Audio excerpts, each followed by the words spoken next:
All right, good morning, everybody. All right, yeah, so the chat is live. We are live. Today is September 23rd, 2023, and where I am in Budapest, Hungary, it's about 11:38 a.m.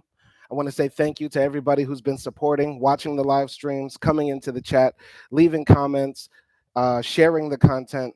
I got mentions now. I have people sharing this content and building with me, and that's very, very important to the growth of this channel. And I want to say thank you to everybody deeply from the bottom of my heart. So, as you know, today we're going to build real heavy on a deep topic. And I really wanted to talk about this topic for a long time. It's something that I've been wanting to cover, but I've been so busy working hard, doing what I've been doing, and focusing on other content and other things that I have going on. But today we're going to be talking about global anti blackness through blackface. Now, if you see this image right here and you don't think that this is offensive or that this is racist or that this is inherently anti black, you have a problem. Let's just get this out of the way. Why is blackface wrong? Why is blackface wrong? People are just trying to show funny things. They're just trying to be comedic. They're just trying to have a good time. They're just trying to make people laugh. Blackface is inherently wrong because it starts with the stereotype that black people are the other and they are meant to be made fun of, that they are meant to be the people that you denigrate or that you can find humor in just by their presence. And that is wrong. That should not be for any group of people. Stereotypes are wrong against all groups of people, whether they be black, white, Asian, Hispanic, whatever. There is no excuse to do blackface under any circumstances, period. All right. So Ozzy says, I'm about to go to sleep, but good to see you putting in work. Yes, I am, sir. Good night to you. Don't know where you are in the world, but I took a nice long nap last night. Got about a good 8 hours of sleep in after I did that live stream, chilled out with my wife. And now we're here building heavy again. Every day we're going to be putting in work on the live stream, new topics, new content, constantly building. But let's get to it. Blackface is wrong. It doesn't matter if this picture is from 1800 and this picture right here is from 2023. Both of these are wrong. It is not okay to don blackface, to caricature black people, to pretend to be black, to for entertainment of others. It's not okay under any circumstances. So we're talking today about Poland. They have a TV show where people pretend to be celebrities and sing their songs to try to win money or win fame or attention and that sort of thing. And of course, in every live stream, we always start with a map because people, unfortunately, around the world are very ignorant about geography. So let's talk about where Poland is. Poland is this very large country here in Central Europe, Northern Europe, however you want to describe it. It's surrounded by Germany, the Czech Republic, Slovakia, Ukraine, Belarus, Russia, and Lithuania. And to the north of it is the Baltic Sea. Very populous country in Europe, very large country geographically in Europe, and it's a place that has a high human development index, and it's a country that many people consider a part of the first world, if not the second world, right? So let's talk about the story about this singing competition that decided they were going to have their contestants do blackface. Singing competition again comes under fire after use of blackface. Contestants on a recent episode of a Polish reality TV show used blackface to imitate Kendrick Lamar and Beyonce. It was not the first time the racist tradition has been featured. This was written by Claire Moses, published on September 13th, 2023. TV singing competition in Poland is under fire after two used blackface to imitate Kendrick Lamar and Beyonce during an episode that aired over the weekend.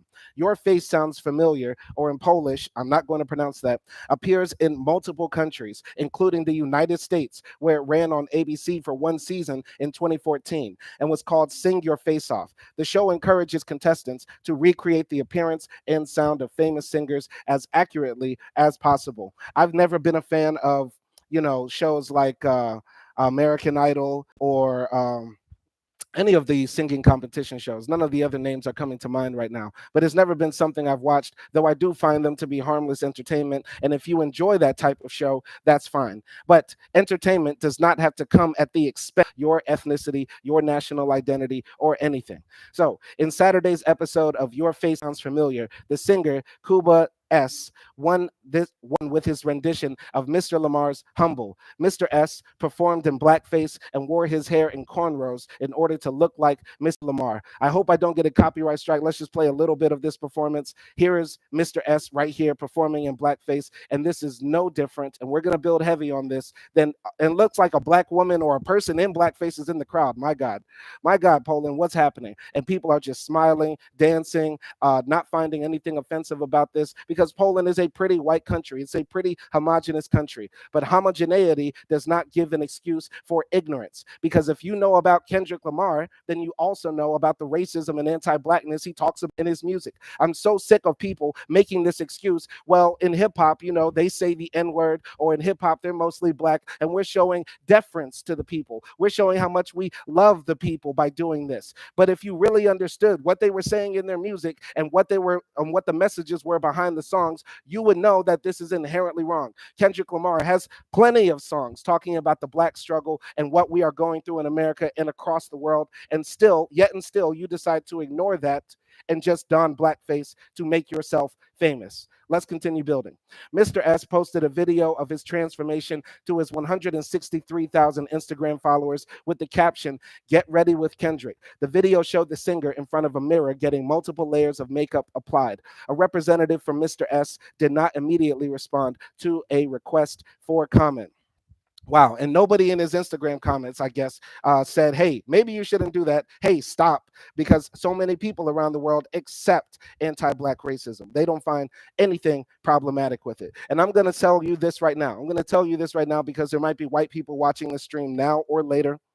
Don't try this blackface shit with any real black Americans or any black people that are actually woke or actually fighting for the liberation of our people or that sort of thing. You can try this shit with some Africans. Some Africans might find this very funny. We don't find this shit funny. And if you really want to see, and if you really don't think it's offensive, I want you to put on blackface right now, put on black shoe polish on your face, and go to the blackest part of any community that you have near you and try that. Try to walk around, interact with people with blackface on, and see how far you get. I want you to put your money where your mouth is. Let's go. While Mr. S's post about his transformation received thousands of likes, hundreds of people commented on it, many of them expressing criticism and anger. This is top racism. Do you not see how inappropriate this is? Not to mention offensive. Wrong, one user wrote. Another contestant in Saturday's episode, Paula G, performed Beyonce's If I Were a Boy, also using blackface in an effort to evoke the look of the superstar. Once again, blackfishing is a big problem with a lot of white women around the world. Let's keep it a buck. Let's keep it a buck. Listen, I went to the bakery a few days ago here in Budapest, and one of the workers there had micro braids in, right? White woman with micro braids in. If you start traveling around the world and you start interacting with different people, especially in places where black people are the minority, you'll notice that a lot of women are trying to do their hairs like black women. Listen, I inherently don't find a problem with that. I don't think there's a problem with white men with dreadlocks or white women putting micro braids in or French braids in or that sort of thing. None of that. I don't find that problematic. People can do what they want with their hair. The problem is if they do that and then caricature black people by acting as if they know what black people are like. That to me is offensive. You can put micro braids in, but don't start rolling your neck, talking in ghetto slang and that sort of stuff, or using the N-word on that sort of stuff. That's wrong. That's problematic. There's nothing wrong with non-black people trying to get tans or BBLs or putting micro braids in their hair. Inherently, I don't find that problematic. It's only problematic when the action and the intent of that transformation or aesthetic look is meant to denigrate. That's my opinion about it. So let's continue building. Your Face Sounds Familiar is produced by Edemol Shine Poland. Pardon. Edemol Shine Poland, which is owned by the French company Banijay. In a statement, the company said Banijay condemns Edemol Shine Poland's local execution of Your Face Sounds Familiar, which contradicts our group's global values. A spokeswoman declined to provide more details until an investigation is completed. Once again, as we're going to read later, these companies that promote this sort of content, they say, oh, we don't encourage this, we don't like this, but then they do it again, and they do it again, because this is not the first instance of blackface being done on Polish television, right? Let's continue reading. It's not the first time the program has come under fire for the use of blackface. In 2021, a white contestant wore blackface to portray Kanye West performing Stronger. See? And I'm sure they did the same thing. The company Edamol said, oh, you know what?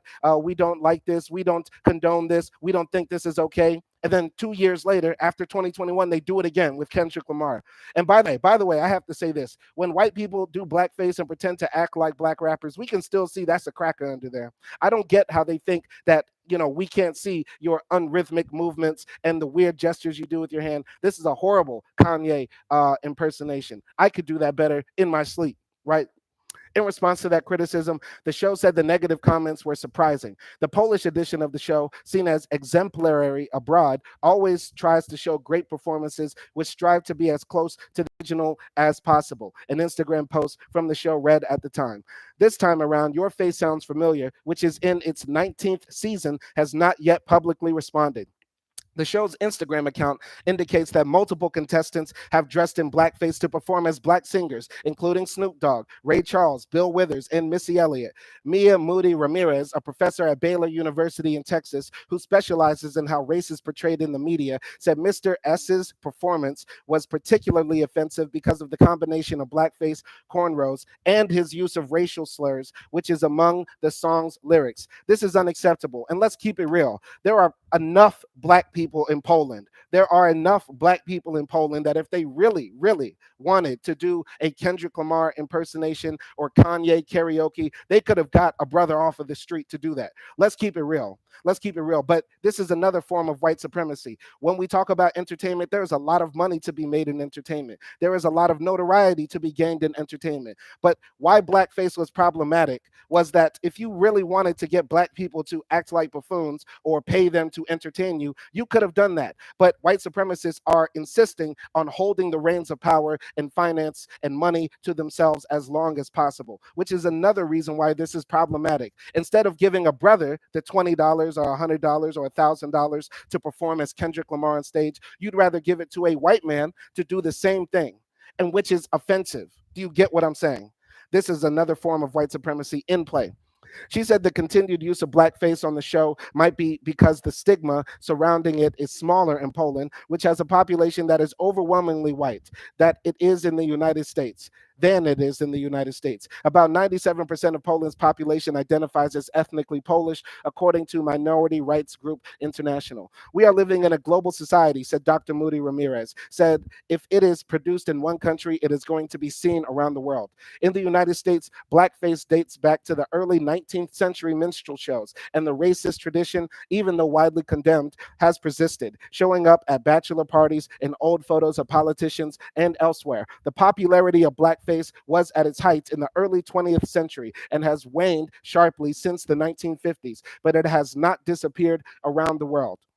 A lot of people like to give this excuse. Well, in my country, in Greece, we don't have any black people. In Russia, we don't have any black people. That's a lie. There are black people in every country around the world. Every place I've been around the world, I've seen tons of black people. When I was in Indonesia, tons of black people. I'm here in Hungary, right-wing Hungary, tons of black people walking around. In Poland, there are tons of black people walking around. Everywhere in the world, you can find a brother or a sister. Period. Period. So this is a lie. This is a lie that the white supremacists love to play because they love to be plausibly deniable. They love to say, "Oh, we don't know black people. We've never seen black people." That's a lie. And even if there is a small minority of black people, we live in a global society now where people can easily open up the internet and type in, "Is it okay for me to be white and put blackface on?" And the answer will resoundingly be no, no, hell no, don't do it. Instead, white people try to ignore that. But they wouldn't act this way if we were talking about making caricatures of Jewish people or making caricatures of Arab people or making caricatures of any other group of people. But with anti-black racism, there's always some plausible deniability. Oh, we don't know black people. Oh, we listen to hip hop. We love black people. We just want to put blackface on and tap dance on TV. Stop it. Stop it. It's a lie. Let's continue building.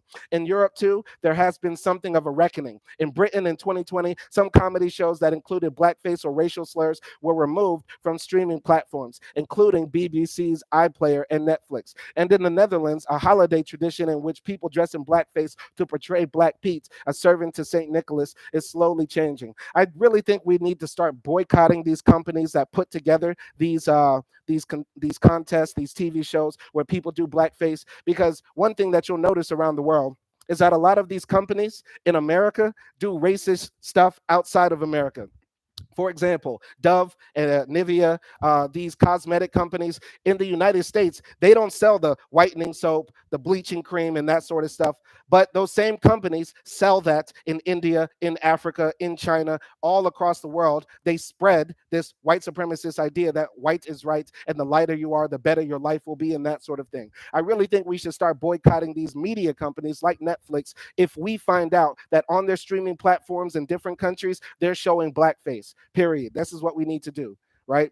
And that's the end of the article here. So once again, like I said, this is not the first time Poland has been caught up in blackface. There was a big controversy where they had these kids dancing around like monkeys with blackface on. Let's keep it a buck. This is wrong. There is no excuse for this. I don't want to hear we don't have any black people in Poland or Poland is mostly all white. This is a lie. It's all a lie. Let's continue building here. So this article is from notesfrompoland.com, published on June 3rd, 2021. Polish preschool's blackface performance provokes controversy. Just looking at this picture here makes me sick. A performance in which white members of staff at a preschool danced in blackface has provoked controversy in Poland. It revived a long-running debate about representations of race in Polish language and culture, drawing contrasting opinions from a government minister and opposition MP. The event took place in Kępno, a town of 15,000, to mark Children's Day, which is widely celebrated in Poland each year on June 1st. It featured employees of a local preschool, half of whom wore black makeup and afro wigs. The performers, appearing in front of a jungle-style background, danced and sang, and one spoke in mock African language that involved simply saying the sound ghoul repeatedly. A video uploaded to YouTube by local media outlet Radio SUD has so far amassed 100,000 views. Let's click a little bit of the video. We hope not to get a copyright strike on this channel. Let's put this on 175. And here come the people dancing in. See, why is this wrong? First and foremost, you're teaching these children that black people live in jungles, that all they do is dance. They hang around wild animals and that sort of thing. And black people have not contributed to civilization, that this is what black people are about. And this is why it's wrong.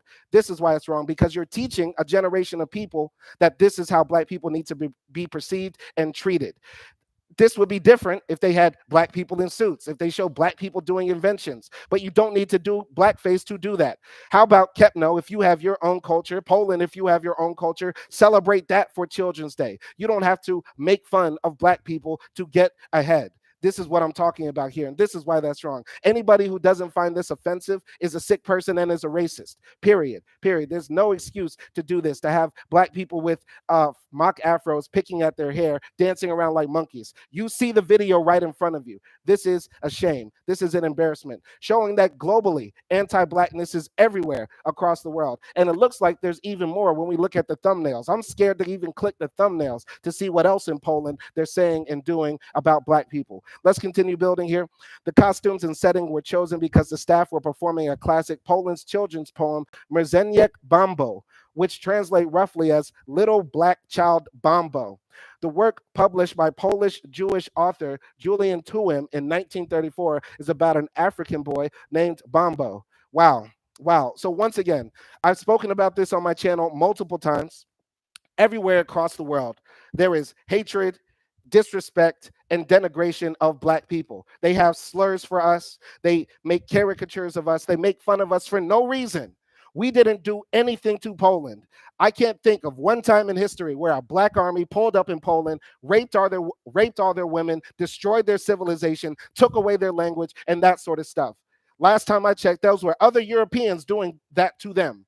We never did anything to any other group of people. Meanwhile, what happens when we go to Poland? We get called Merzin. We get called the N word. We get called different sorts of racial slurs. It's not okay. People dress up in blackface is not okay because we didn't do anything to anybody. But people think it's okay to disrespect us and denigrate us everywhere across the world for no reason. For no reason. Hold on, wait. I've got to check because my live stream cut off. Did I get too hot? My live stream cut off? Hold on. Hold on. My live stream cut off. Let me check. Hold on. Let me check real quick. All right. All right, we back. I thought YouTube cut me off because I was talking too spicy. Maybe there's a Polish executive at YouTube. I'm looking at the chat on my phone, guys. So any of you coming in, leaving comments, let me know. All right. If the live stream breaks up, maybe it's because me and my wife are using the Wi-Fi at the same time in the house.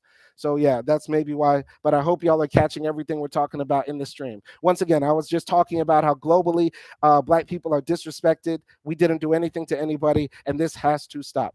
So the poem has in recent years divided opinion. Some argue that its message is intended to show that a Black African child was no different to his white Polish counterparts, but others believe it perpetuates demeaning stereotypes. The term Merzin itself has also prompted growing debates. For many Poles, it is a neutral term to refer to Black people, but many others, including some members of Poland's Black community, argue that it has become an offensive term. And let's get into this because, like I said, if every country I've go to, they have a offensive word for us. In Turkey, they call us Zenci. In Albania, they call us Zezek.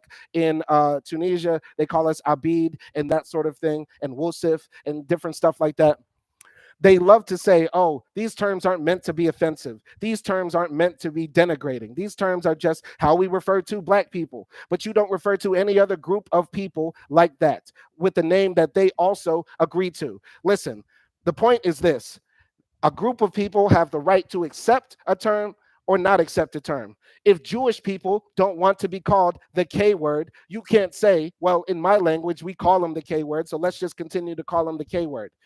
As a Black person, I don't want to be called the N word. You can't then decide to me as a white person or a non-Black person what I need to respond to and what I need to accept as offensive or non-offensive, period. If you don't think that's true, how about this? I'll go call your mama a bitch, and then she'll say, I don't want to be called a bitch. And I said, bitch, that's what we're going to call you, bitch. You better accept it, bitch. You wouldn't accept that. You probably try to box me out, but then I give you these hands, and then you see I can call your mama a bitch and get away with it. Merzin, Zenci, Wusif, any type of word that is offensive to Black people is not what we want to be called, period. It's up to the people to decide what is offensive, not the people saying the word, period. So let's go here.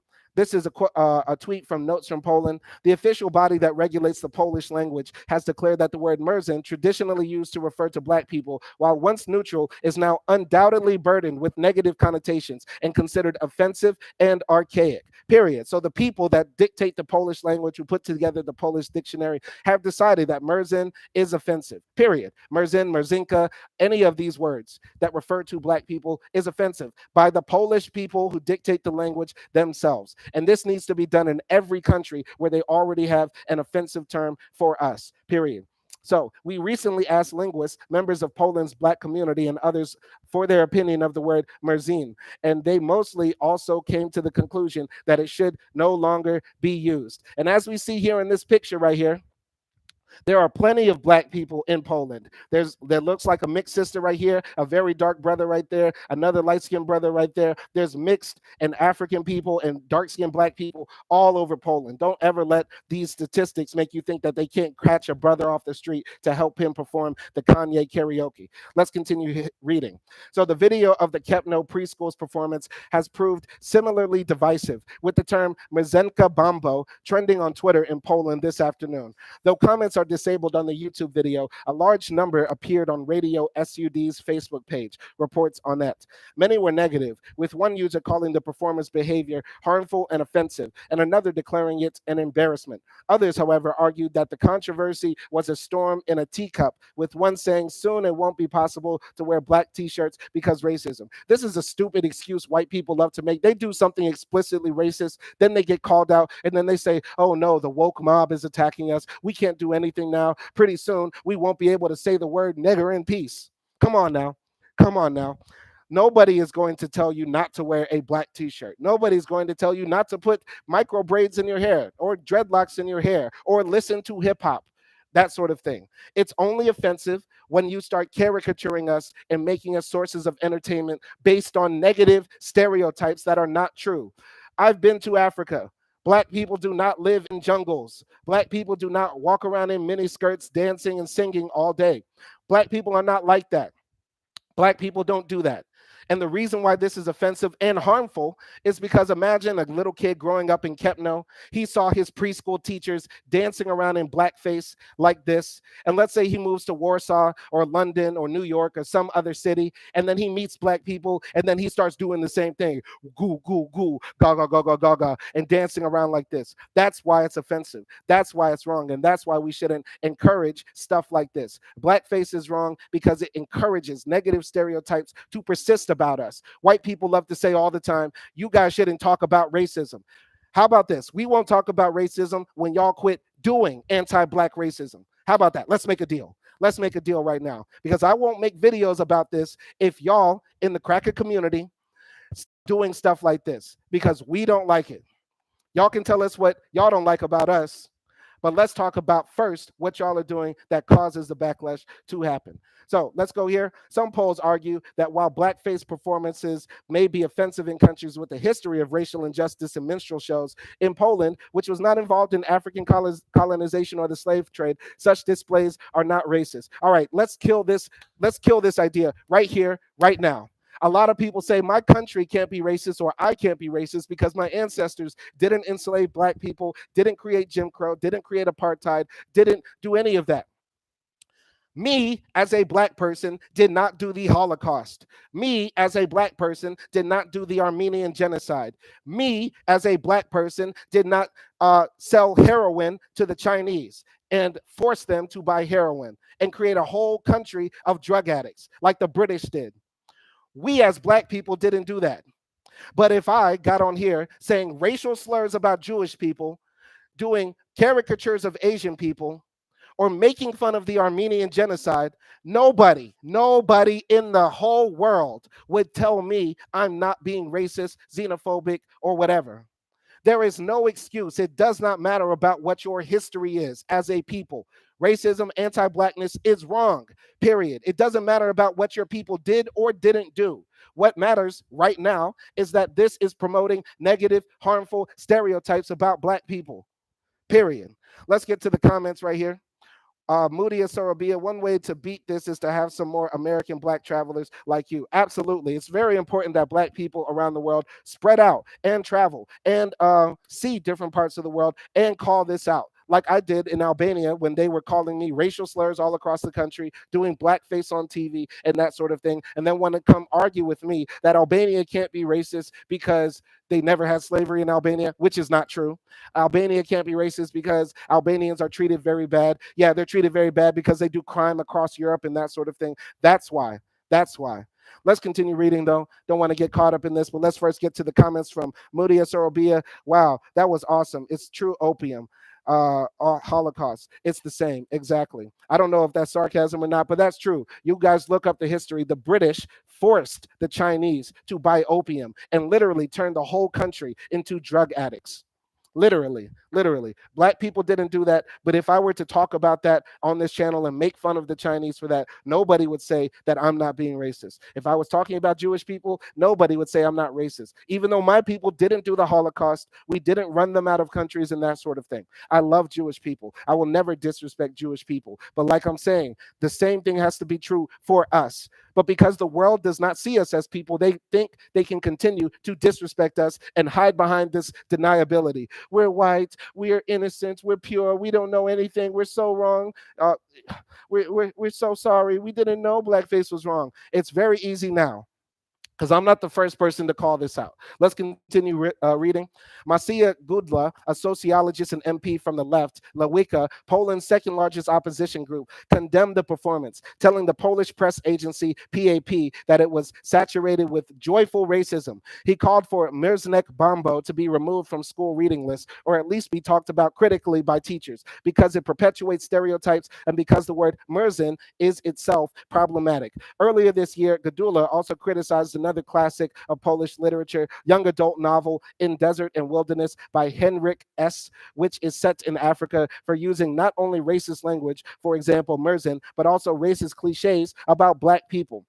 His demands were, however, rejected by Tomasz R., a deputy education minister in Poland's national conservative government. The poem was not then and should not today be treated as racist. Of course, the right wing are going to come out and say, this isn't racist. We just love telling our children in books, in literature, in poetry, that Black people are savages and that Black people live in jungles and all these racist cliches. We love telling them that. We don't expose them to Black people. We don't expose them to the positive contributions Black people have made to civilization and society all across the world. Let's just continue to teach our children that Black people are less than human. All they do is dance around in jungles and that sort of thing. Of course, that's what they want to promote in Poland. Let's continue reading the comments. So Craig Matt says, check in. What's good, Simon? I'm in search in Belgrade. Shout out to Craig Mack.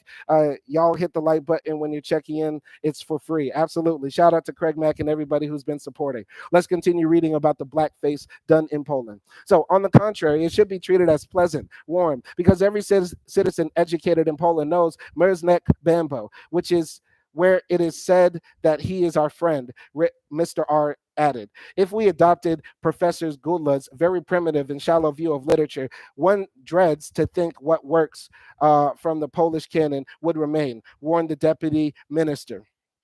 So that's the end of the article here. Once again, Poland, like many other European countries, has had a history of disrespecting Black people. Yes, Poland did not have colonies in Africa. Poland did not enslave Black people and bring them there. But that's not an excuse. And let's keep it a buck. Let's keep it even real. In my country, in the United States, the Polish came to the U.S. and did not try to fight to end segregation. They did not try to end slavery. Polish people have been traveling around the Americas for years, where they saw slavery with their own eyes and did nothing. They saw apartheid with their own eyes and did nothing. So we don't need to hear this innocence that they love to talk about. We don't know any better. We didn't do any harm to any people. We're just dressing up like Beyonce and Kendrick Lamar to show love and appreciation. It's offensive. If you ask any Black person, how about this? Before you do blackface, white people, how about you ask at least 10 or 20 Black people that you don't know, hey, is it okay if I dress up like this? And I'm pretty sure 9 out of those 10 people will tell you, hell no, hell no, hell no, don't do it. But listen, Poland is not the only country to do blackface. I spoke about this on my channel a few weeks ago. A few months ago, I released this video on my channel talking about the blackface that was done in Albania. And you can check this video out. Albanians think it's okay to call Black people the N-word and Zezek and do blackface. This is not a game. This is real. This happens all over Europe in places that people are not even paying attention to. And this video is not from 20 years ago, 30 years ago. This video right here was made about 2017 or 2018, and they still do it today in 2023. It's very real. Blackface is done everywhere across the world. Here's an article about Asia's blackface problem, published on November 9th, 2021 from Madras Courier. So how does one deal with racism and cultural humiliation that is permeated and perpetuated through ignorant art? Donning a blackface and a shoddy replication of the traditional African garment, the Chinese actress Lu Naiming praised her homeland on behalf of Africa. I love Chinese people. I love China, she said, while an estimated 800 million people watched the 4-hour-long Lunar New Year special on CCTV, China's state broadcasting network. Besides, her role was that of an African man in a monkey costume. Come on now. Come on now. I spoke with Tim a few weeks ago about racism in China, and he told me this story about Lu Naiming, and I think I've seen the video of it as well.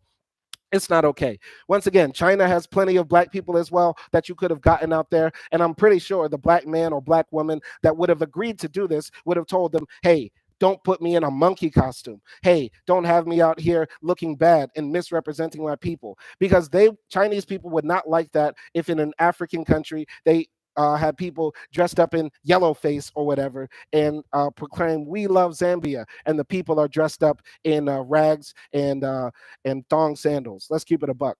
I'm going in, man. On Your Face sounds familiar, kids. A popular Philippine singing competition where contestants impersonate pop stars. Three boys dressed as Mariah Carey and the members of Boys to Men performed to One Sweet Day. Why is a boy dressed up like Mariah Carey? Anyway, they darkened their faces. In Thailand, soldiers painted their face black and danced to what seemed to be a parody of the viral Ghanaian dancing pallbearers. Wow. Wow.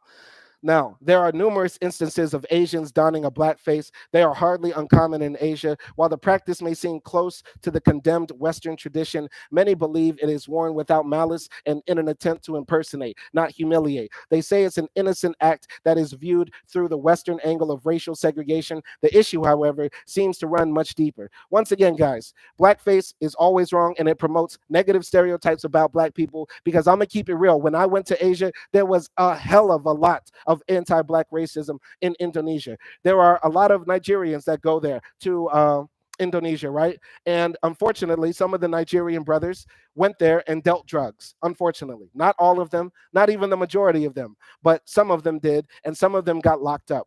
Now, if you go to Asia, they are very serious about the drug policy. Marijuana, anything. They give you the death penalty for importing drugs into a lot of Asian countries, like Singapore, like Malaysia, like Indonesia. This is a real thing. They take drugs very seriously in Asia. And unfortunately, some African brothers went there and got the death penalty because they were importing marijuana, heroin, cocaine, all those sorts of drugs, right? Now, when I was out there in Indonesia, I was messing with some Indonesian broad, and then when I was in the elevator with her going up to the apartment, and then some African brothers got into the elevator with us. I'm cooling, I'm chilling, and then when the African brothers get off of the elevator before us, she turns to me and says, "Black people scare me." Not realizing the irony that she was about to come up and get her back blown out by a big, handsome, melanated man. But she said, "You know what? You're different as an American, but Africans scare me." And then I asked her why, because I knew I was about to be very brutal on her. I'm keeping it real, man. Simon Hill keeps a trail on this channel. I'm keeping it real. And I ask her why. And she tells me that the Africans come to Asia and they are drug dealers, they are criminals, and they abuse women and that sort of thing, right? That was very offensive to me, right? Because I actually made some friends with some Ghanaians and some Nigerians while I was there. And I asked them about that. And they say, you know what, that's only a few. The most of us, the majority of us come here to study, come here to do business, come here to learn, come here for love, that sort of thing. Black people in Asia are doing the same thing that the white travelers do, but then they get harassed. They're the ones who are getting followed around in the stores. I was followed around in stores while I was in Indonesia.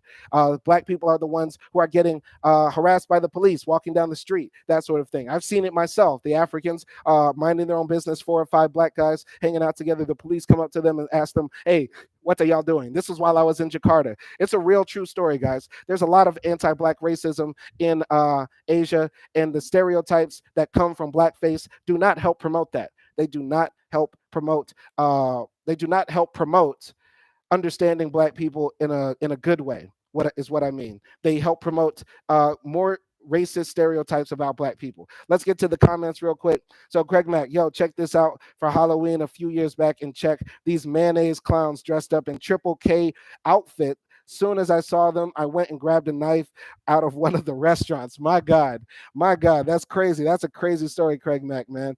Once again, man, we hear about all these people doing blackface and dressing up like white supremacists, like the KKK, and attacking black people or making fun of black people and that sort of thing. That automatically shows you if they're dressing up as the KKK in the Czech Republic, they know blackface is wrong in across Europe. The Europeans, white people, love to play this deniability game. We don't know it's wrong. They know it's wrong because they're dressing up as the KKK.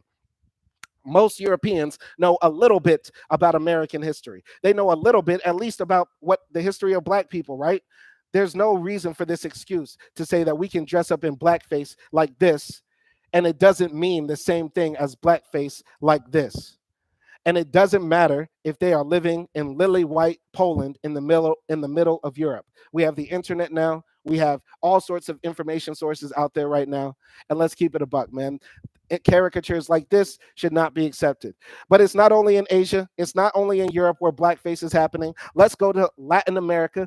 10 egregious uses of blackface on Spanish language television. Yesterday, I gave Argentina the business about their white supremacist idea of whitening the country and how that ended up destroying their own nation. So go check that out. I gave Latin America the business yesterday, but we're going to go deeper into why Latin America is incredibly, incredibly anti-black with the blackface that's done. And what makes blackface even worse in Latin America is that there are tons of black people in Mexico, in Nicaragua, in El Salvador, in Honduras, in Colombia, in Peru, in Argentina, in Brazil. There are tons of black people there. They know about the history of how those black people got to those countries. And yet and still in Latin America, they insist on doing blackface and negative stereotypes of us. Before we get into that, I'm going to jump into a comment real quick.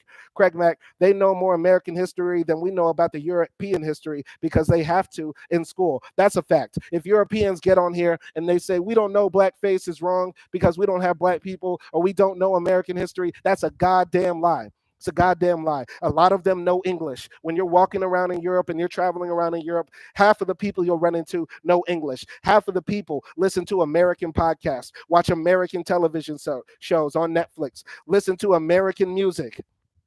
So there's no way that they can say blackface is okay and not say that they haven't watched a movie like The Green Book or some sort of show that shows the racism that happened in America, how blackface was done in America, and that sort of thing. It's a goddamn lie. They always lie. They always lie. So let's read about blackface in Latin America. Blackface, a practice that uses makeup to represent and caricature black people, usually for humorous and satirical purposes, has long been a controversial issue in American culture. Sadly, in 2015, it bears repeating, especially during the Halloween season, that it is tied to a history of demeaning and debasing an entire race, robbing them of cultural self-representation, usually in the service of gross stereotypes and cheap gags. Perhaps less commonly talked about is the use of blackface within various Latino communities, which plays into the vexing representational history of Afro-Latinas. See, for example, the popular costume of La Negra Tomasa, derived from the Guillermo Rodriguez Fife song and a popular cover by Los Cafianes, as well as the ubiquitous sampling of Que Cero Lo Que Tiene El Negro from Wilfrido Vargas El Africano. William Garcia, a self-described Afro-New Yorican, has been vocal about the insidious racism in Latino media. See his recent Blackface, Brownface, and Black Lives Matter in Latin America article. But lest one think this is merely another case of American media misunderstanding racial discord in a different culture, protests by Afro-Latinas in Colombia, Peru, and Guatemala against blackface characters, op-eds in national Latin American newspapers about Latin American racism, as well as the ongoing outcry over the Mexican character Memin Penguin, point to a conscious effort to begin abolishing these offensive stereotypes. All over Latin America, the black people there have been protesting against the use of blackface. And I salute those brothers and sisters. I hope they get their justice, and I hope they're able to eliminate the whitewashing that happens on Latin TV. When you turn on Latin TV, all you see are white people. You would think Mexico was as white as America.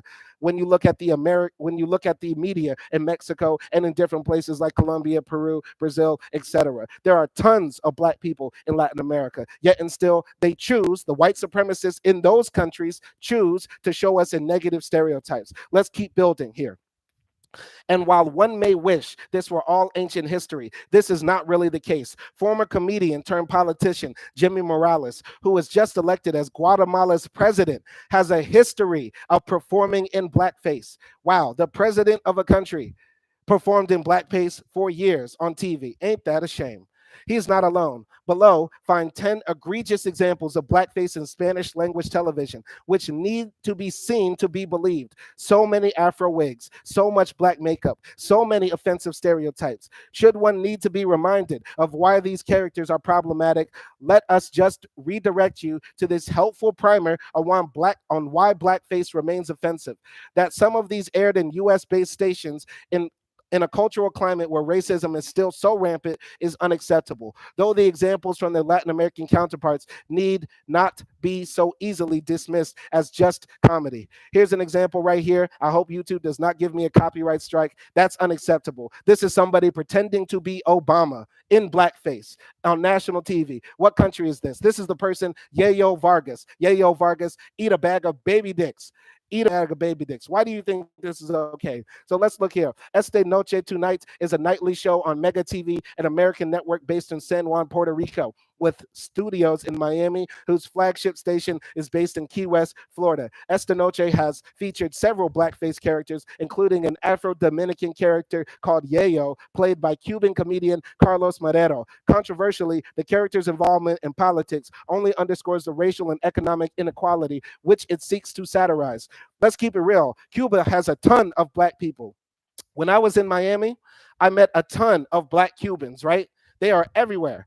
And to say, oh, this is okay because, in Cuba, we don't have a lot of black people, it's a lie. It's a lie. There are a ton of black Cubans in Miami, everywhere across the world. It's not hard to find. You don't need to do blackface. Jesus Christ. It's hard for me to even look at these thumbnails and not be offended. What is happening here? So this is El Toro Haitiano. Wow, making fun of Haitians on TV in Latin America. Look at that. That's offensive. That's just wrong, man. Anybody who says this is okay is inherently white supremacist and racist. This is spreading negative stereotypes. The man is missing his teeth. He's as black as night. It's not okay. Another blackface character on Mega TV's Esta Noche Tonight. This bullfighter is also played by Marrero in even darker makeup, which presumably adds to the discordant image of a bullfighter from Haiti.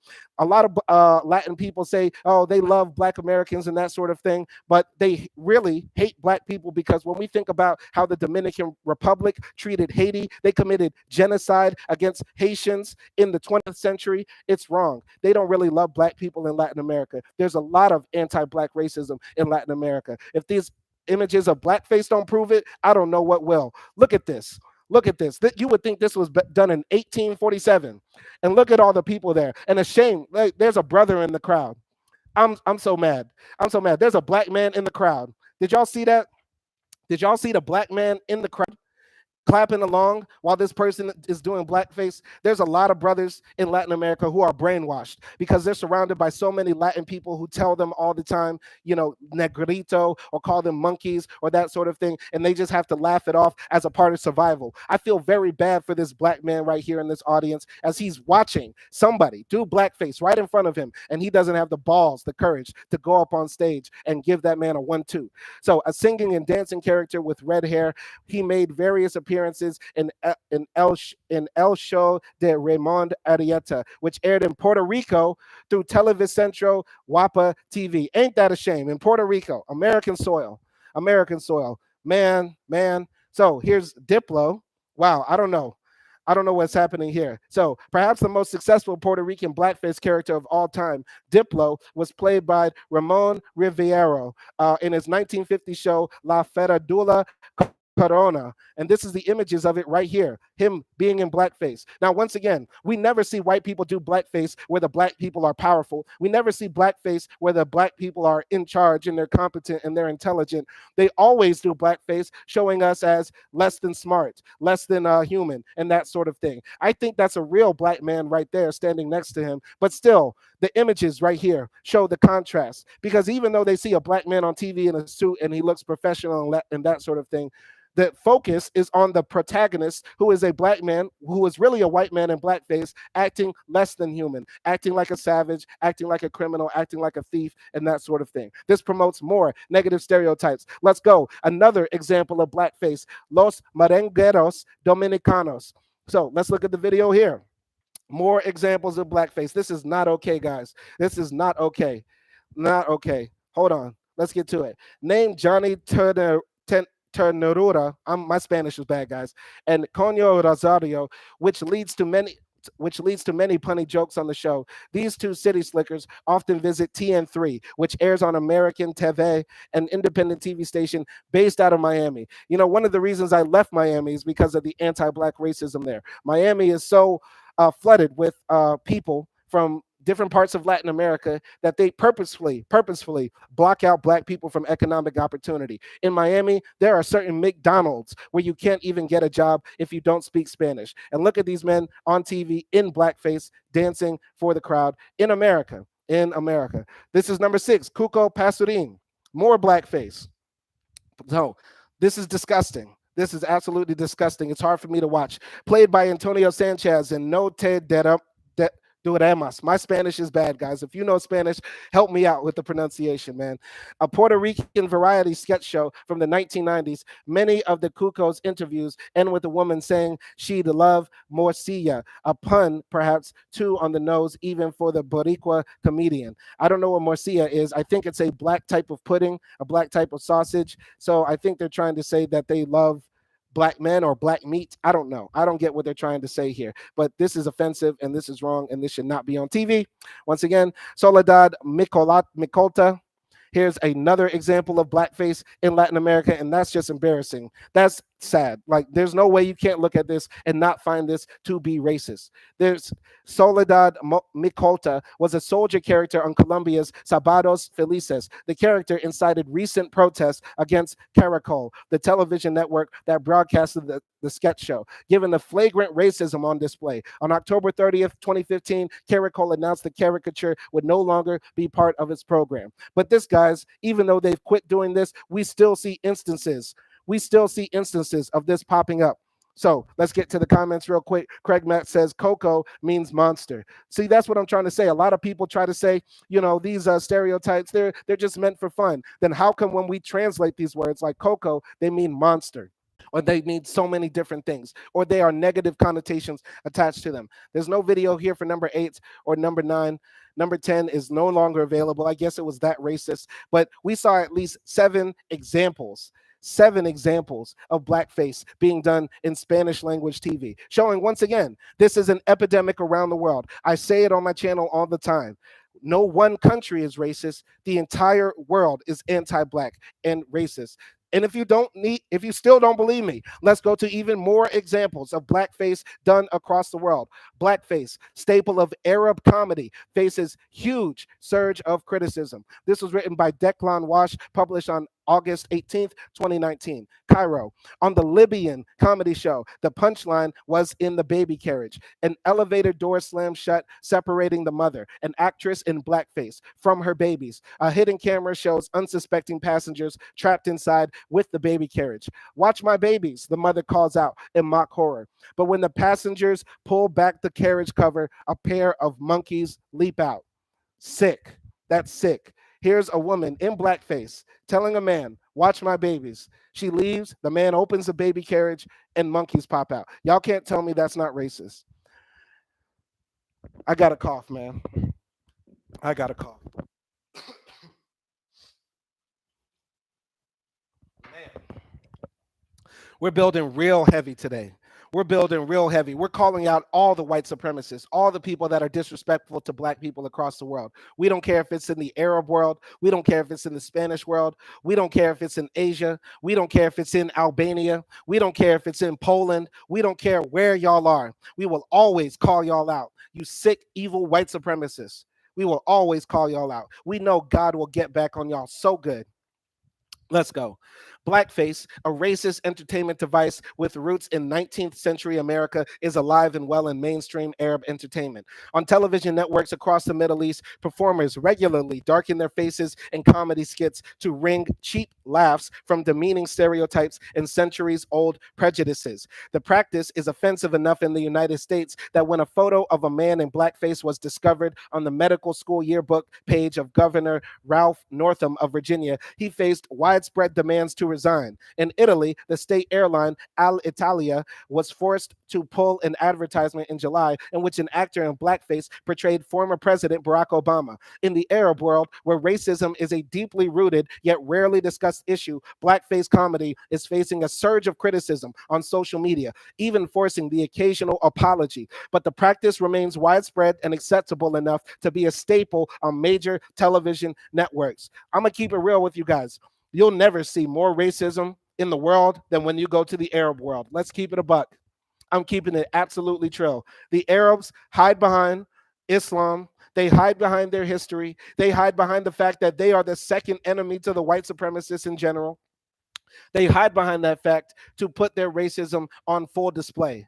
Constantly, constantly. When I was in Tunisia, you see horrible images of black people on TV all the time. When I was in North Africa, you hear people calling you Abid and Wusif and all of the racial slurs that they have for black people there. Racism in the Arab world is some of the worst in the world, and I've spoken about that. And even if the images aren't enough to convince you, they have literally been killing black people at the borders in Morocco, dumping black people in the Sahara Desert without food, shelter, or clothing. In Tunisia, they sold us as slaves in Libya.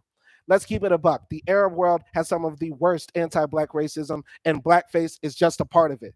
Let's go. The monkey skits shown on a private Libyan channel may have been a particularly egregious example, but in the past year or so, comedy shows in Egypt and Kuwait have also featured blackface performances, and so has a music video by a Lebanese pop star. Let's get to the comments real quick. So, Craig Mack says, Cocoyo means BP, like the soda Coca-Cola.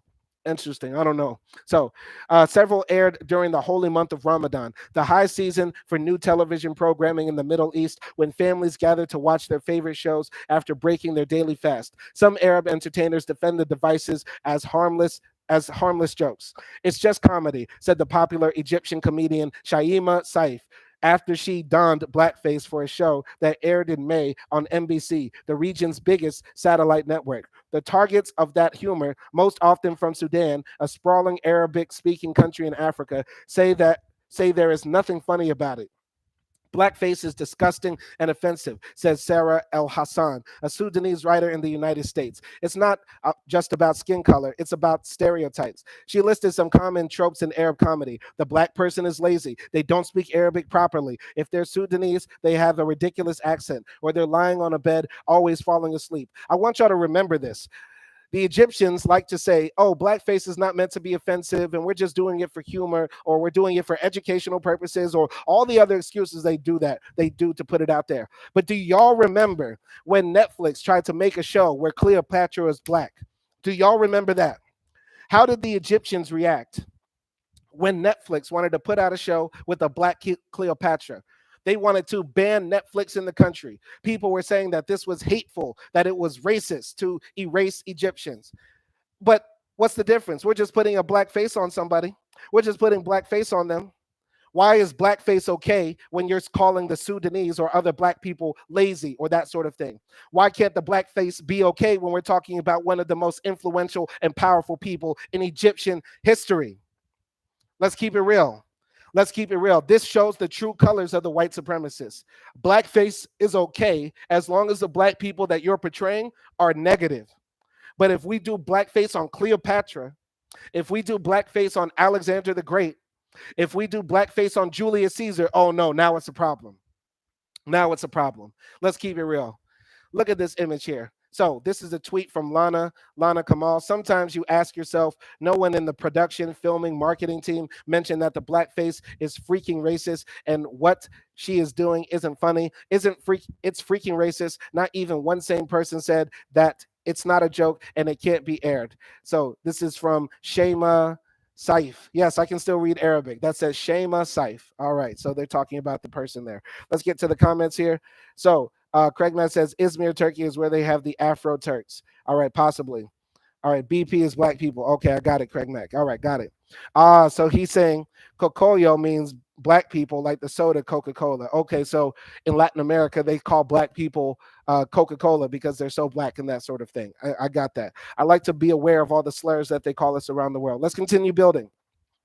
So, after years of silently ignoring offensive skits on television, some Arabs are turning to social media to vent their anger and demand change. On Twitter, the Libyan activist Nader El Ghadi slammed the monkeys in the baby carriage sketch and called for a campaign to punish everyone involved. In an interview, he said the clip reflects deep seated prejudices in a country where 600,000, mostly African migrants, live in desperate conditions. But he was heartened to see that, at least online, many Libyans shared his revulsion. People were like, this is not okay, he said. It's a good first step. Al Har, the private Libyan channel that aired the show, did not respond to a request for comment. In other cases, though, public shaming has had little effect. In the clip that brought criticism of Miss Saif, the Egyptian actress, she played a boorish Sudanese woman who swears, drinks, and talks gibberish on a public bus. So here's the image of Shema Saif, disgusting human being, absolutely disgusting. In one segment, her character makes her son urinate into a bottle. In another, she tries to foist a bottle of Russian vodka on a fellow passenger, a taboo for observant Muslims. After Miss Saif's Facebook page with criticism, she appeared on an NBC talk show to explain herself. Yet instead of apologizing, she doubled down on her humor. Don't be angry, she chided, smiling and trying to make light of the controversy. Nothing bad was intended. Oh, it was intended bad, and Shema, you will forever be remembered as a racist cunt. Yes, Miss Saif and the spokesperson for NBC did not respond to requests for comment. By the way, guys, for anybody who travels to the Arab world, NBC is a big channel there. That's where they play all the movies, all the TV shows from across the Arab world. Very popular channel, right? So, whatever the intent of such performances, critics say they amplify a tolerance of racism that takes many forms in the Arab world. Slavery was not formally abolished in some Persian Gulf countries until 1970. In many places, the word abid, meaning slaves or servants, is still the racial epithet of choice for dark-skinned people. I often wonder sometimes if Malcolm X, went to Saudi Arabia because before they abolished slavery. Like, imagine if Malcolm went to Saudi Arabia because he did that whole Hajj and traveled around the Afro world and Arab world. I wonder what would happen if Malcolm X had traveled to Saudi Arabia and saw the black slaves that were there. I wonder how Malcolm X would feel right now about Saudi Arabia and so many black people there being shot at the border crossing in from Yemen. I wonder how Malcolm X would feel if he knew about the kafala system in the Arab world, where many black women go there and they are raped by the men who say that they're going to pay them, or they are forced to commit suicide because they go months without getting their pay, or they're locked in closets and that sort of thing. I often wonder how Malcolm X would feel if he knew about the rampant anti-black racism. I believe when Malcolm traveled back then, he wasn't aware of that, and he went on a diplomatic mission. So Malcolm didn't get to see how the Arabs treated the black people there. They probably put the best black people in front of Malcolm to give a good impression of the Arab world to him. But there is a lot of anti-black racism in there. There's so much anti-black racism in the Arab world and in the Turkish world as well. We didn't forget about y'all. There's so much anti-black racism in the Muslim world that it can almost destroy your iman if you're a Muslim. It can make you want to not to be Muslim because there's so much anti-black racism in the Muslim world. I'm keeping it very real with y'all today. So let's go. What happens on screen translates into behavior on the street, said Abdullahi Hassan, 24, a film student who has categorized dozens of instances of racism in Arab movies and TV shows, mostly in Egypt, going back decades. Random people will call me names and find it funny, said Mr. Hassan, who grew up in Saudi Arabia and Egypt. They think it's okay because they've seen it in comedy sketches or television pranks. As in the United States, blackface in the Arab world is rooted in a history of oppression. For centuries, Arab enslavers captured black Africans and transported them by dhow to the Persian Gulf. Today, African domestic workers often face rampant abuse in the same region. Racial stereotypes persist, including the idea that black people have bizarre cultural practices or are prone to stealing, said Nicholas McGeehan, an independent human rights researcher who specializes in the Persian Gulf. It can lead to horrific abuses, including physical violence, he said. In a rare instance of accountability, a court in Belgium prosecuted 8 princesses from the United Arab Emirates in 2017 on charges of human trafficking and degrading treatment of their mostly African domestic workers. Elsewhere in the Arab world, casual racism is endemic and rarely punished. In Lebanon, where domestic workers from Ethiopia have been refused entry to beaches and social clubs, the pop diva Miriam Faris drew an drew an online backlash in November for a jungle themed video in which her body was painted black. There can't be this excuse from the Arab world that they love black people, that they love black people, and then at the same time, their women dress up as blackface. They put negative stereotypes of us on TV, and then the actual black people who go there to visit or live in those countries get dealt with racism every day. And there cannot be this excuse that it was not meant to be racist. It's only pouring salt in the wounds.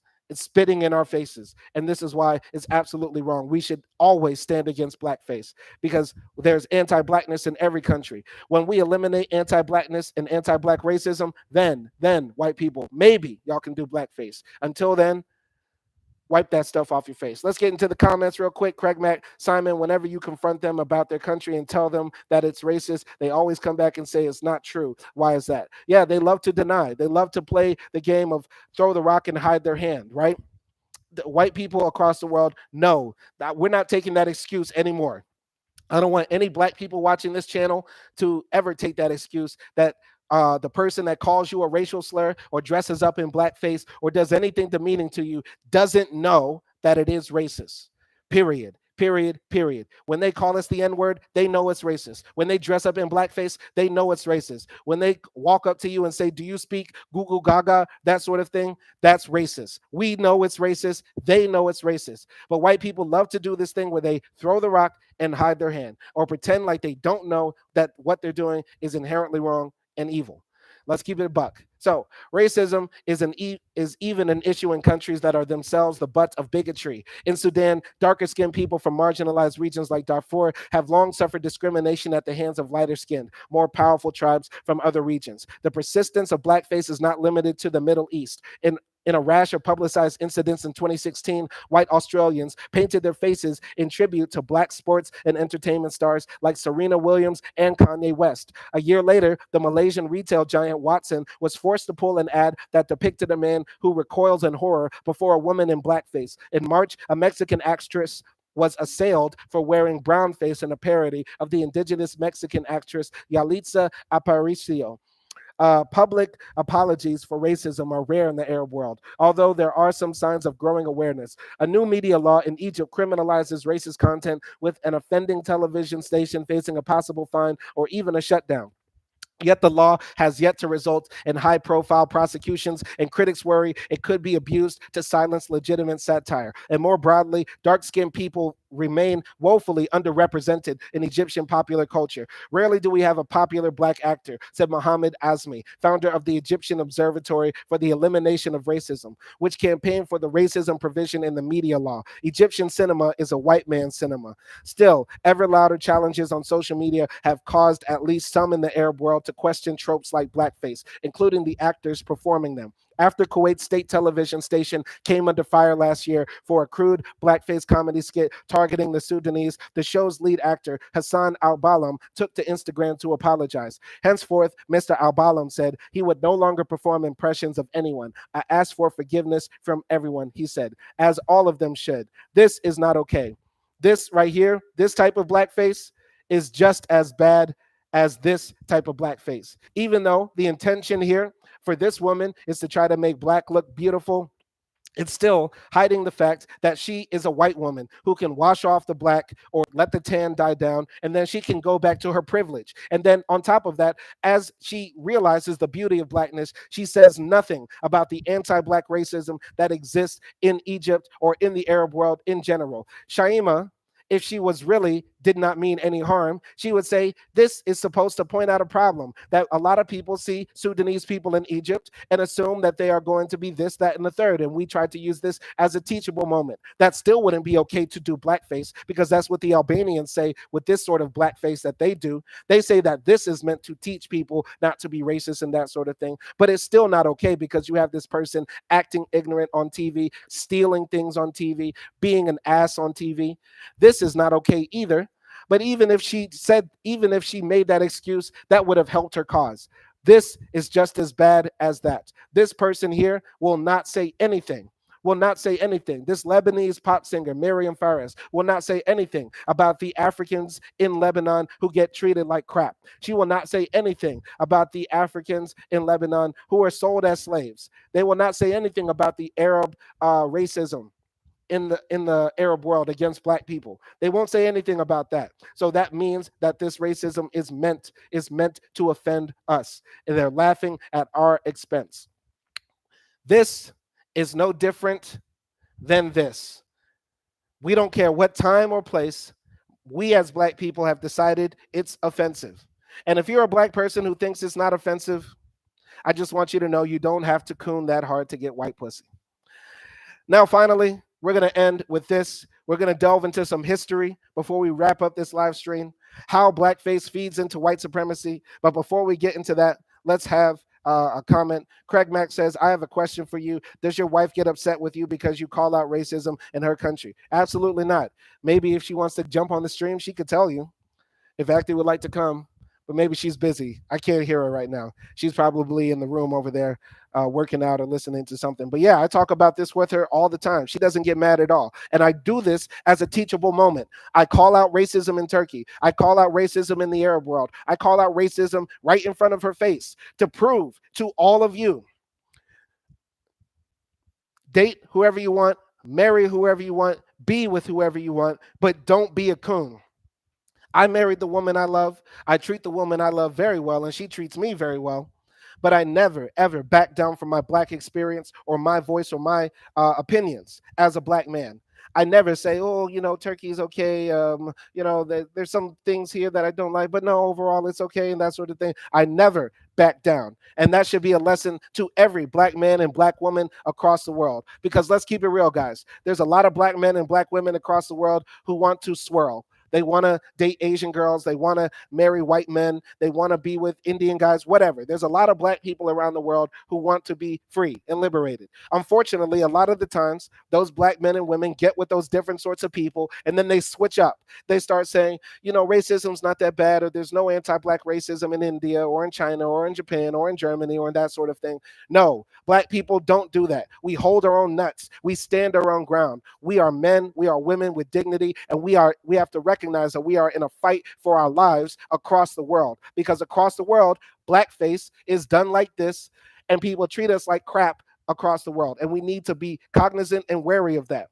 We don't need to be coons, bedbugs, and sellouts to have access to the type of people that we want to be with. And I want to give y'all even more. White women get really wet when you talk pro-black. I'm keeping it an extra buck. I'm keeping it real weird. I'm keeping it super real today. Super real. White women get extra wet when you talk pro-black.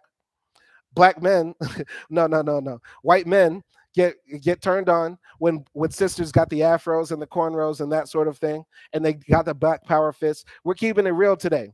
Who's the sexiest black woman of all time? Foxy Brown. Let's keep it real. Loved by black men and white men. Let's keep it real.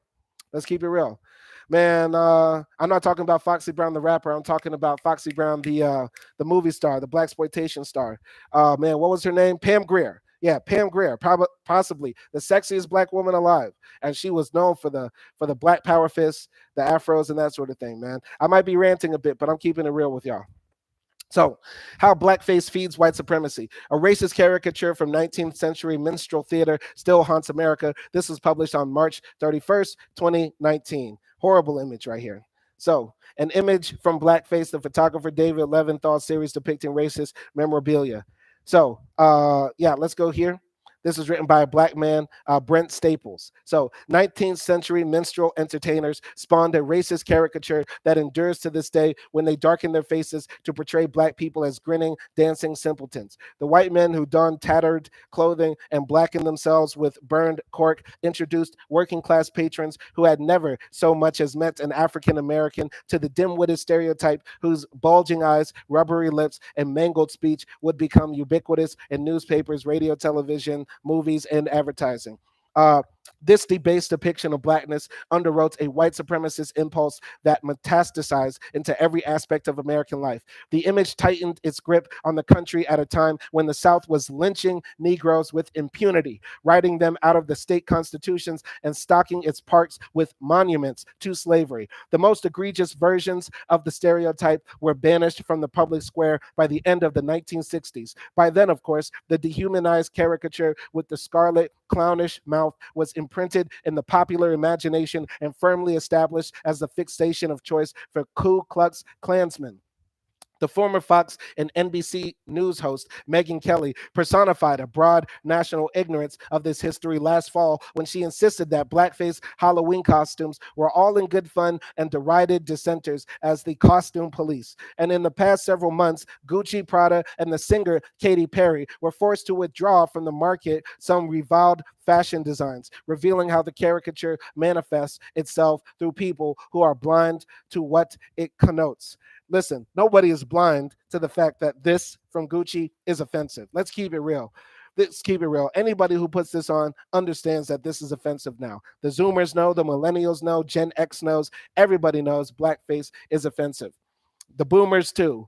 Megyn Kelly has no excuse. No person alive today can claim that they don't know that blackface is not offensive, right? Can claim that they don't know my words, but you guys get what I'm trying to say here. So, blackface photographs that in January led the newly installed Florida Secretary of State Michael Artell to resign, and a similar picture discovered on the medical school yearbook page of Governor Ralph Northam of Virginia, represent a more troubling aspect of this history. They illustrate how young white men who are destined for careers that give them profound influence on the lives of African Americans continue to privately embrace racist caricature long after it became unacceptable to do so in the open. And that's a very good point. We have to remember here that the white supremacists hide their racism. I'm pretty sure if we went into the homes of some of the most powerful politicians in America, they would have some racist caricature of us, like a Sambo figurine or something like that. And you have to think, would you want a judge on your case? Or would you want to be pulled over by the police knowing that they have a Sambo figurine at their house, or that they watch European blackface shows and that sort of thing? No, you would not want that. You would not want that at all. The white supremacists are secretive out here, and they're hiding the racism.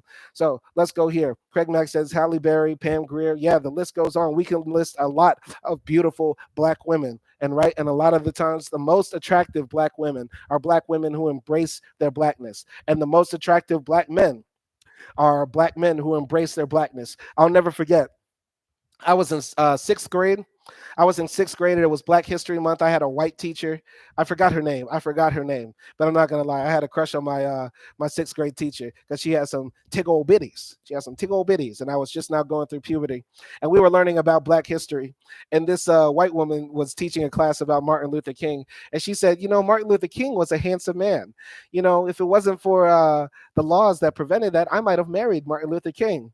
And when I think about it now, I was like, this white woman says she would have threw Martin Luther King the pussy. That shit was funny to me. That was hilarious. She said Martin Luther King was a handsome, strong black man. This was a literal words out of my sixth grade teacher's mouth. This white woman, I forgot her name, man. I saw her in the mall. I think when I was in America back in 2020, man, and I really wanted to come up to her. She fell off, man. She fell off and got old and stuff. But man, that was a funny story, man. I just wanted to share that. But that goes to show you the proof.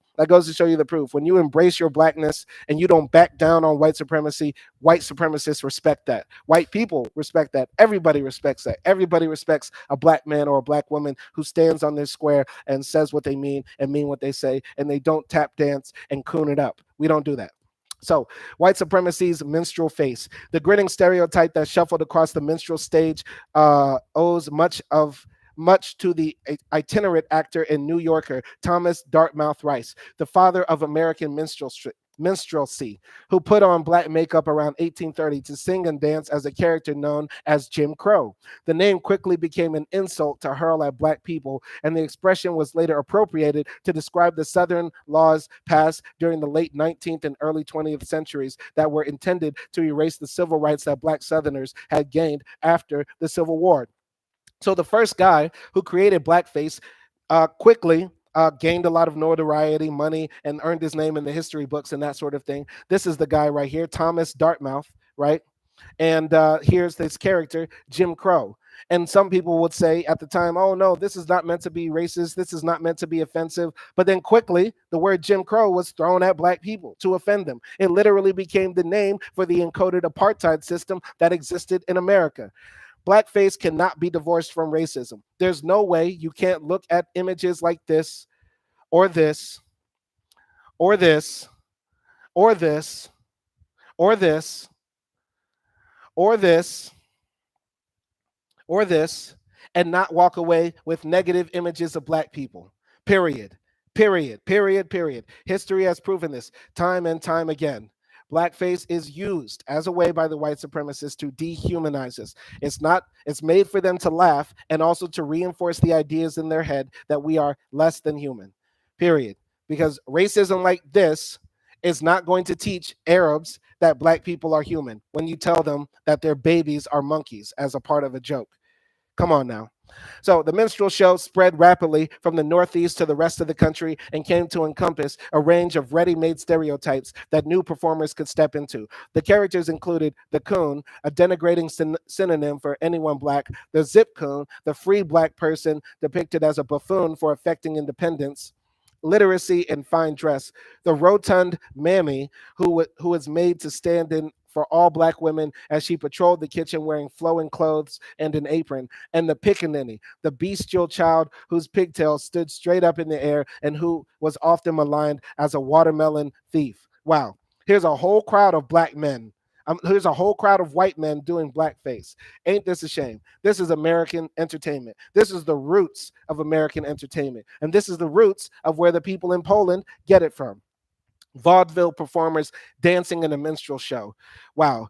The tortured minstrel face embodied the assertion that blackness was grotesque in itself because it could never achieve the mythical ideal of whiteness. As the filmmaker and art historian Manthea Diawara observed so cogently 2 decades ago, the caricature silenced the black body by deforming it, leaving room only for white supremacy to speak through it. The parody jumped from the minstrel stage to radio, where white actors portrayed black characters, drew tens of millions of listeners for the infamous Amos and Andy show, and became one of the founding personas of Hollywood. White actors in blackface were featured in D.W. Griffith's rabidly racist silent film, The Birth of a Nation, Hollywood's first blockbuster, released in 1915. The movie valorized the Klan and depicted African Americans as buffoons and incipient rapists. When the silent movies gave way to talkies, household names like Judy Garland, Mickey Rooney, and Shirley Temple took to the screen with darkened faces, transforming the racist caricature into family entertainment. I think Judy Garland died recently, and this is why I never say rest in peace to these old Hollywood actors, because there's a very strong case that they dressed up in blackface, and I'm pretty sure there's Marilyn Monroe in blackface too. Let's keep it a buck. From left, Shirley Temple, Bing Cosby, Marjorie Reynolds, and Mickey Rooney were among the film stars who appeared in blackface. Ain't that a shame? These are the people that have their stars on the Hollywood Walk of Fame. These are the people looked up to as the pinnacle of Hollywood excellence. These were the beginning stars of American cinema.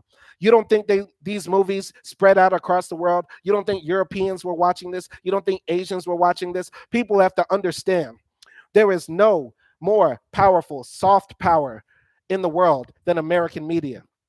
The American media controls the mind of the entire planet. There is a reason why Netflix is the biggest streaming platform. There is a reason why Hollywood is the biggest movie studio, movie place, movie production center in the world. There's a reason why when you go to any country outside of America, the number one movies there are all American. The number one songs there are mostly American.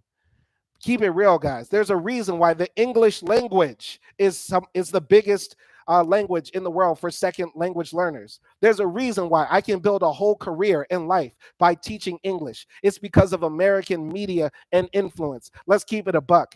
America has spread racist propaganda around the world. So we're not going to take this idea that this person is doing blackface without the intention of racism within it. or without the knowledge that this could be considered racist, because the world has been exposed for years to American media, American messaging, and anti Black messaging within that media. Let's get into this comment here from Craig Mack. Did they name the university after him, Dartmouth, the Ivy League school? That's a very good question. Did they name the university, the very famous university, Dartmouth, after Thomas Dartmouth Rice? Well, maybe his last name was Rice, so possibly not. It wasn't named after him. But let's continue. Let's continue building here. So, commercial advertisers denigrated blackness to sell everything from tobacco to molasses to breakfast cereal. The most widely known of the jet black commercial icons were the Gold Dust twins, who appeared naked except for their trademark tutus and represented a popular brand of washing powder whose motto was, "Let the twins do your work." The twins, Goldie and Dusty, embodied the country's determination to confine the African American likeness to white owned kitchens, where Aunt Jemima, the pancake matron, and Rastus, the chef on the cream of wheat box, stood vigil. Marilyn Curran Foxworth writes in her study of racist advertising that it was difficult in the mid 20th century to prepare a meal without using food products featuring a stereotypical pickaninny black mammy or black sambo. Wow. Here's an image from American media. A word to the wife is sufficient. When you're married, your trouble begins unless you adopt the Gold Dust twins. Ain't that a shame? Ain't that a shame? Look at this sort of evil caricatures of us. So, blackface at the frat house, the minstrel caricature went hand in hand with white supremacy at colleges. The historian Anthony James showed in his study of Southern fraternities 2 decades ago that black parades and other campus events were a public performance by Greeks for the whole white community until the onset of integration, after which these activities were mainly confined to fraternity and sorority houses. USA Today deepened our understanding of this issue in February in a review of 900 yearbooks at 120 schools across the country. The analysis found that a number of schools had published racist yearbook images into the 1970s, 1980s, including pictures of students dressed in Ku Klux Klan robes and blackface, nooses, and mock lynchings. Those poses could have been lifted straight out of The Birth of a Nation. The 1985 medical school yearbook photograph that generated calls for Mr. Northam to resign his governorship, a white man in blackface standing next to a person in Klan garb, comes from the same strain of images. Nevertheless, the Northam incident stands apart for two important reasons. Here is the governor, the future governor, the future governor of Virginia, a very black state, in blackface, standing next to a person in a Klan robe. This is what we're talking about here. The white supremacists are in power. People with white supremacist tendencies are in power. Let's keep it a buck, guys. Let's keep it very real. Let's keep it very real. When have there been people who were former Black Panthers who became governors? When were there people who were part of any very radical black group came to power? White supremacists love to throw rocks and hide their hand. They say white supremacy is not real. It's there are no white supremacists in power. Then how can we have a governor in blackface standing next to somebody in a Klan hood? Let's keep it real, guys. Let's keep it real. These are the people with the levers of power. These are the people who can dictate where the funding goes, how the schools are allocated, and that sort of thing. This is what we're talking about here. Let's get to the comment section. So, Greg Mack says, don't forget to check out the Colorado versus Oregon. Deion Sanders is coaching the hottest topic in sports. White people all dying for him to lose. I've been thinking about talking about Deion Sanders. As you guys know, I'm not that heavy into sports, but I think there is something to cover there. Moody Asorobia, it's true. I remember growing up in Texas as a Nigerian and feeling left out of a lot of times because the only channel I could find people who looked like me were on BET, and I didn't like BET. That's the thing too, man. That's a deep topic in itself, because representation for us in media is very important. And if you're of my generation, I'm 33 years old, and I don't know how you are old are, Moody and Sorobia, but there was a time, before the internet became widespread, where our image on TV was still kind of blackface-ish. Let's keep it a buck. We look back now on some of those music videos that were played on BET with fondness because some of those songs we like, some of those artists we like, but let's keep it real. If we only could see black people on TV in Jay-Z's Big Pimpin' video, how would we feel about our image? There was a lot of times when people said, you know what, they quit doing blackface because black people started doing it themselves. If you turn on BET, all you'll see are black men popping champagne bottles, girls twerking, people throwing money, acting ignorant, talking about shooting each other and that sort of thing. Listen, I'm not here to denigrate hip hop because, in my opinion, hip hop is the greatest American art form, and hip hop is more than just Jay-Z, DMX, and gangster rap, right? There's a lot to hip hop, and hip hop is the greatest American art form. But if we only could see hip hop, we would find that Sambo-ish. That's what I think the issue was with BET at the time. When I was coming up as a kid, yes, there was pretty much only BET, a few shows on MTV, VH1, and that sort of thing. And yeah, there was no channel that was dedicated to like black news or black history and that sort of thing. Like the History Channel might do something every month for Black History, but or for in February, right? But that's about it. The thing is, when we were coming up, the image of black people in the early 2000s and in the late 90s, it was we the only image that we had of us on TV was a lot of rappers and entertainers and ball players and that sort of thing, right? And so that can come like kind of coonish, right? Because we don't want to just see us tap dancing. We don't just want to see us rapping and want to see us singing, right? And so yeah, I get where that comes from, Mudia Sorabia. And you said you're 34. So yeah, if you're 34, then you saw kind of what I saw. And thank God we have the internet now so we can talk about this. On my channel, I do have me rapping on my channel, but that's not all I do, right? I have content talking about this, going deep into the history of anti-black racism across the world, right? This wasn't around 20 years ago, 30 years ago, right? Now we can do this, and the internet has broken down a lot of doors, and that's why I love the internet so much. Let's get into the comments here. So Mudia Sorabia, but now I feel like there are some producers trying to put more African American or African culture and mixed couples in commercials. It's not ideal, but I feel it's a step in the right direction. Absolutely, and I think that's a good point, Mudia Sorabia. You're bringing us into the right direction. We've been talking this entire live stream about how. Blackface is inherently anti-black and racist and how it promotes racial stereotypes against us that are not positive. But we need to talk about the future. What do we want from media? We want black people to be seen in media as just people, people in all sorts of situations, in all sorts of relationships, in all sorts of circumstances, in all sorts of stories. There are stories that can be told about black people that do not revolve around negative stereotypes or negative caricatures of us. Get actual black people to play black people. And this is inherently different than what the white people say. Oh, you know what? They're making a black Cleopatra. This is a type of blackface. You're erasing white culture or anything, as if Cleopatra was white, as if it even matters. The difference with white people putting on blackface and black people putting on whiteface is that there is an inherent difference. When white people put on blackface, they continually, all the time, project us as negative, as less than human. We've shown this multiple times throughout the live stream. Whenever they show us as in blackface, whenever the white people do blackface, it's like this. It's like this. As monkeys, as jungle men, as savages from the jungles of Africa and that sort of thing. When black people do whiteface, if there ever is such a thing, it is not done with the inherent force that comes with the stereotypes associated with white people that are so inherently negative that it can affect the lives of white people throughout their days.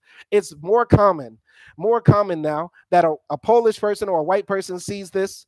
A young person might see this man dressing up in blackface, and then they'll go up to a black person later in their life and say, "Goo goo gaga, you come from the jungle, you monkey," and that sort of thing. That's very likely. That's the power of blackface.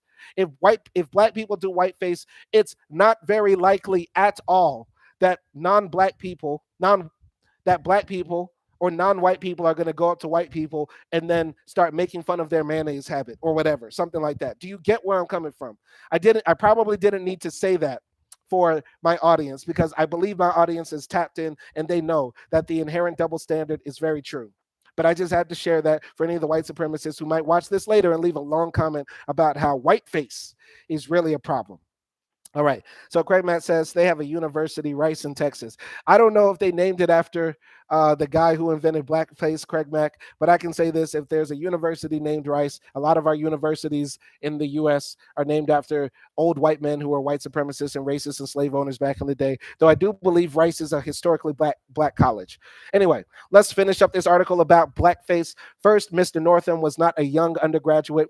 He was embarking on a career as a physician with the responsibility to treat all patients equally. Second, he was educated in Virginia, the veritable cradle of eugenics and scientific racism. In the 20th century, the state harnessed both its formidable education system and the apparatus of government to advance eugenics. The belief that feeble mindedness and racial contamination from exposure to mongrel races posed a risk to whites' racial purity.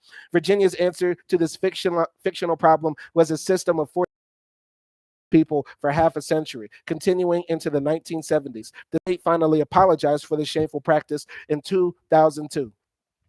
As the historian Gregory Michael Dorr explains in his revelatory book, Segregation, Science, Eugenics, and Society in Virginia, the elites used a rhetoric of eugenically informed white supremacy to champion public policy, curtailing the individual liberties of blacks, poor whites, women, mental patients, and the disabled, preserving social stability and elite power. 200 years of white supremacy.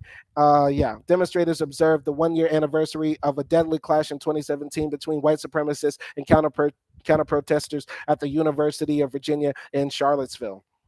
As a result, generations of Virginians embraced segregation as the natural order of the world and believed it was delineated by biological law. The fact that this racist ideology emanated from the University of Virginia, the most respected university in the former Confederacy, gave it credence elsewhere, lending support to racist medical policies that killed more African Americans than all the lynch mobs that ever were. This is the historical backdrop against which these photographs deserve to be seen. Instead of focusing on the blackface images alone, Americans should be asking themselves how the devaluation of blackness embodied in them affects the way white professionals like lawyers, teachers, police officers, and especially doctors do their job. And that's the end of the article.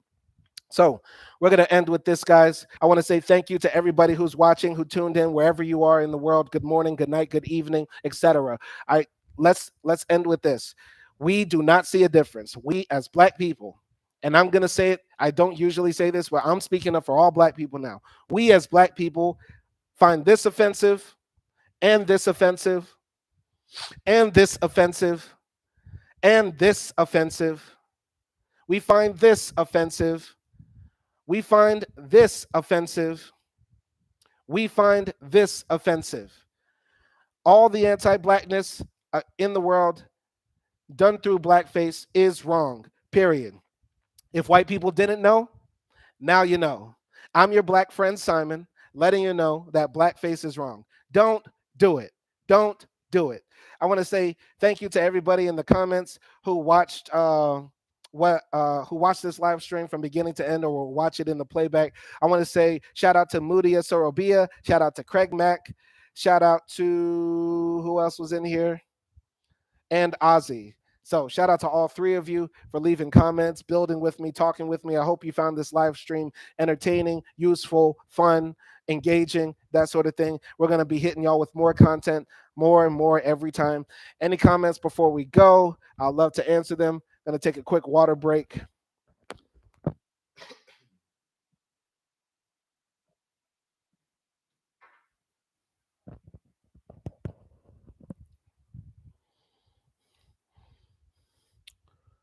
All right, then. So I'll see y'all again tomorrow. Y'all have a great day and peace.